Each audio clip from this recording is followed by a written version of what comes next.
ರಶ್ಮಿ, ಮಾವ,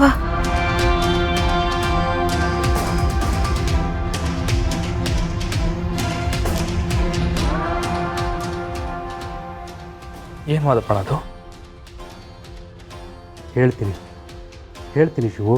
ನಾನು ಈ ನಿರ್ಧಾರನ ತುಂಬ ಯೋಚನೆ ಮಾಡ್ಕೊಂಡು ತಗೊಂಡಿದ್ದೀನಿ. ಕೆಲವರು ಇದನ್ನು ಒಪ್ಕೊಳ್ಬಹುದು, ಒಪ್ಕೊಳ್ಳದೇ ಇರಬಹುದು. ಆದರೆ ಇದು ನನ್ನ ಸ್ವಂತ ನಿರ್ಧಾರ. ಅದನ್ನು ನಿಮ್ಮ ಮುಂದೆ ಹೇಳಿಬಿಟ್ರೆ ನನಗೂ ಒಂಚೂರು ಸಮಾಧಾನ ಆಗತ್ತೆ.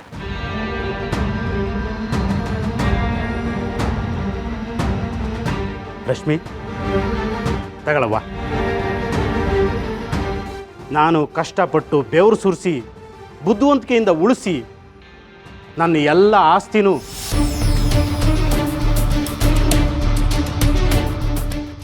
ತೋಟ, ಮನೆ, ಜಮೀನು, ಸೈಟು, ಒಡವೆ ಎಲ್ಲನೂ ರಶ್ಮಿ ಹೆಸರಿಗೆ ಬರೆದಿದ್ದೀನಿ.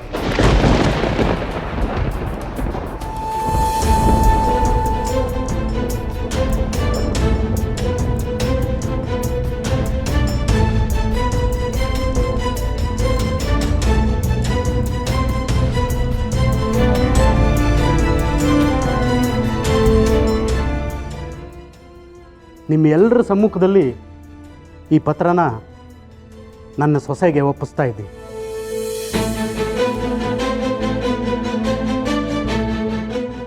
ತಗೊಳ್ಳುವ ತಾಯಿ, ನಿನ್ನ ಮಾವ ನಿನಗೆ ಅರಿಶಿನ ಕುಂಕುಮಕ್ಕೆ ಅಂತ ಕೊಡ್ತಾ ಇರೋ ಈ ಹುಡುಗ.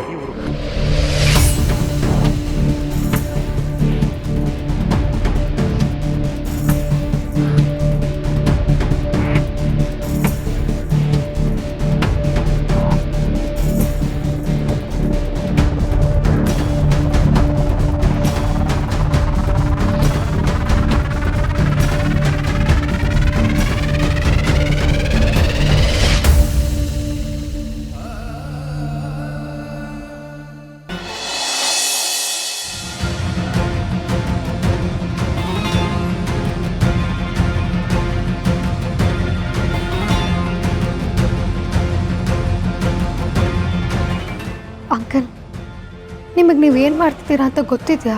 ಆಗಲೇ ಹೇಳಿದ್ನಲ್ವಾ, ಎಲ್ಲ ಅರಿವಿದ್ದೇ ನಾನು ಈ ಕೆಲಸ ಮಾಡ್ತಾ ಇರೋದು. ರಶ್ಮಿ, ಏನು ನಿಂತ್ಕೊಂಡಿದ್ಯಾ? ತಗೊಳವ ತಾಯಿ, ತಗೋ.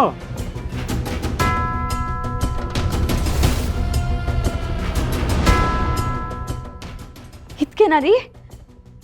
ಹೊರಟೋ pan card, Aadhaar card, photo ಎಲ್ಲ ತೆಗೆಸ್ಕೊಂಡು ಹೊರಗೆ ಕರ್ಕೊಂಡೋಗಿದ್ದೆ ಎಲ್ಗೋ? ಹೌದು ಕಣೆ, ನಾನೇ ಬರೆದು ಕೊಡುವಂಗಿದ್ದಿದ್ರೆ ಯಾವತ್ತೋ ಬರೆಸ್ಬಿಡ್ತಿದ್ದೆ. ಆದರೆ ನನ್ನ ಸೊಸೆ ಹೆಸರಿಗೆ ರಿಜಿಸ್ಟರ್ ಮಾಡಬೇಕಿತ್ತಲ್ಲ, ಅದಕ್ಕೆ ಅವಳನ್ನು ಕರ್ಕೊಂಡೋಗಿ ಸೈನ್ ಹಾಕ್ಸ್ಬಿಟ್ಟು ಬಂದಿತ್ತು.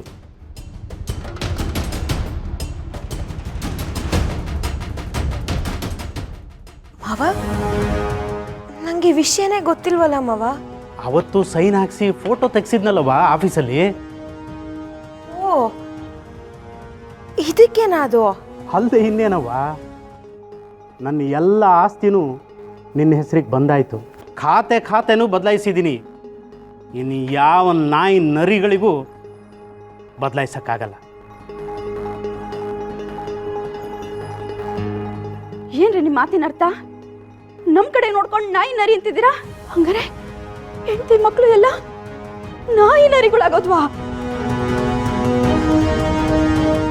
ರೀ, ಎದೆ ಮಟ್ಟ ಬೆಳೆದಿರೋ ಮಗಳವಳೆ, ನಮ್ಮನ್ನು ಮೀರಿ ಜವಾಬ್ದಾರಿಯಾಗಿ ನಡ್ಕೊಳ್ಳೋ ಅಂತ ಮಗ ಅವನೇ. ಹೆಂಡತಿ ಅನ್ನಿಸ್ಕೊಂಡಿರೋ ನಾನಿನ್ನು ಬದುಕಿದ್ದೀನಿ. ಎಲ್ಲ ಆಸ್ತಿನೂ ತಗೊಂಡೋಗಿ ಜೀವಳಿಗೆ ಬರ್ತಿದ್ದೀರಲ್ಲ, ಏನ್ ಹೇಳ್ಬೇಕು ನಿಮ್ಗೆ?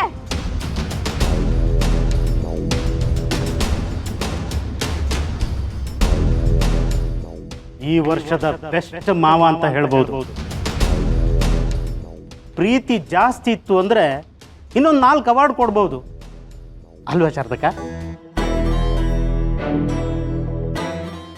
ಮಾದಪ್ಪ, ಯಾಕೆ ಇದನ್ನೆಲ್ಲ ಮಾಡಿದೆ?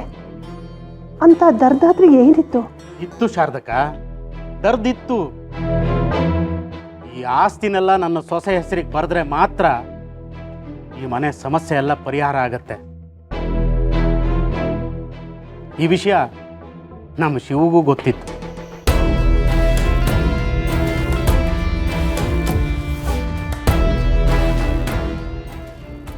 ಮಾದಪ್ಪ ಅಣ್ಣ, ಏನೂ ಕೇಳಬೇಡ್ರಿ. ನಾನು ನಿರ್ಧಾರ ಮಾಡಿಬಿಟ್ಟಿದ್ದೀನಿ, ಅದನ್ನು ಬದಲಾಯಿಸೋಕ್ಕಾಗಲ್ಲ.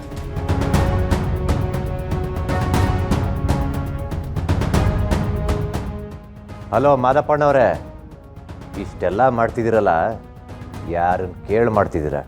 ನೀನು ಯಾವ ಊರ್ ನಾಯಿ ಅಂತ ನಿನ್ನ ಹತ್ರ ಕೇಳ್ಬೇಕ?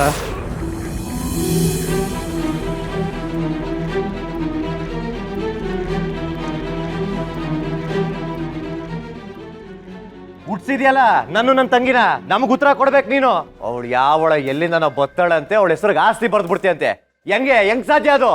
ಲೇ, ಇದನ್ನೆಲ್ಲ ದುಡ್ದಿರೋದು ನಾನು. ಬೆಳೆಸಿರೋ ರೈತನಿಗೆ ಕಟಾವು ಮಾಡಕ್ಕೆ ಹಕ್ಕಿರೋದು. ಆ ಫಲನ ಯಾರಿಗೆ ಕೊಡಬೇಕು, ಯಾರಿಗೆ ಬಿಡಬೇಕು ಅನ್ನೋದನ್ನ ಆ ನಿರ್ಧಾರ ತಗೋಬೇಕಾಗಿರೋದು ಅವನೇ. ಅದರ ಪ್ರಕಾರನೇ ನನ್ನ ಆಸ್ತಿನ ನನ್ನ ಸೊಸೆ ಕೊಡ್ತಾ ಇದ್ದೀನಿ. ಮತ್ತೆ ನಾವೆಲ್ಲ ಏನ್ ಬೀದಿಗೆ ಬೀಳ್ಬೇಕಾ? ಈ ಬುದ್ಧಿ ಇರೋದಕ್ಕೆ ಇವತ್ತು ಜನ ಆಸ್ತಿ ಅಂದ್ರೆ ಹಿಂಗೆ ಸಾಯೋದು. ನನ್ನ ಸೊಸೆ ಹೆಸರಿಗೆ ಆಸ್ತಿ ಹೋದ ತಕ್ಷಣ ನೀವು ಬೀದಿಗೆ ಬರ್ತೀರಾ ಅಂತ ಯಾರು ಹೇಳಿದ್ದು? ಅದು ಅಲ್ಲದೆ ನಾನು ದುಡ್ದಿರೋ ಹಣ ನಾನು ಯಾರಿಗೆ ಬೇಕಾದರೂ ಕೊಡ್ತೀನಿ. ಅದನ್ನು ಕಟ್ಕೊಂಡು ನಿಮ್ಗೇನು? ಮಾದಪ್ಪಣ, ಸುಮ್ಕೆ ಮನೆನಾಗೆ ಗಲಾಟೆ ಗದ್ದಲ ಎಲ್ಲ ಬೇಡ. ಸುಮ್ಕೆ ಆಸ್ತಿನೆಲ್ಲ ನಿನ್ನ ಹೆಸರಿಗೆ ಮಾಡಿಸ್ಕೊಂಬಿಡು. ಬೇಕಾಗಿಲ್ಲ. ಒಂದ್ ವೇಳೆ ಹಂಗ್ ಬರೆಯಂಗಿದ್ರೆ ನನ್ಗೂ ನನ್ನ ತಂಗಿಗೂ ನಮ್ಮ ಅವ್ವನ ಹೆಸರಿಗೆ ಸಮಾನವಾಗಿ ಭಾಗ ಮಾಡ್ಲಿ. ಆದ್ರೆ ಇವಳ ಹೆಸರಿಗೆ ಮಾತ್ರ ನನ್ನ ಆಸ್ತಿ ಹೋಗಕ್ ಬಿಡಕ್ಕಿಲ್ಲ. ಯಾರ ಹೆಸರಿಗೆ ಬರೆದ್ರೆ ಯಾರ ಹೆಸರಿಗೆ ಹೋಗುತ್ತೆ ಅನ್ನೋದು ನನಗೆ ಚೆನ್ನಾಗಿ ಗೊತ್ತಿದೆ. ಅದನ್ನ ಯಾರ್ಯಾರ ಹತ್ರನೂ ನಾನು ಹೇಳಿಸ್ಕೋಬೇಕಾಗಿಲ್ಲ. ಅಂಕಲ್ ಪ್ಲೀಸ್ ಪ್ಲೀಸ್ ಅಂಕಲ್, ಮಾತು ಕೇಳಿ. ದೇವ್ರೆ ಬಂದು ಹೇಳಿದ್ರು ನಾನು ಕೇಳಲ್ಲ.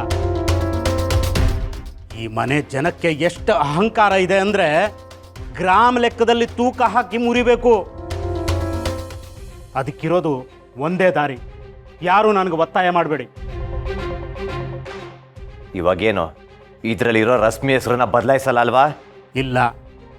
ನೋಡಪ್ಪಯ್ಯ, ಮೊದ್ಲೇ ಇವಳು ಮೆರಿತಾವಳೆ. ಅದ್ರಲ್ಲೂ ನೀನೇನಾರೋ ಇವಳ ಹೆಸರಿಗೆ ಏನಾರೋ ಆಸ್ತಿ ಬರ್ದು ಮುಗೀತು.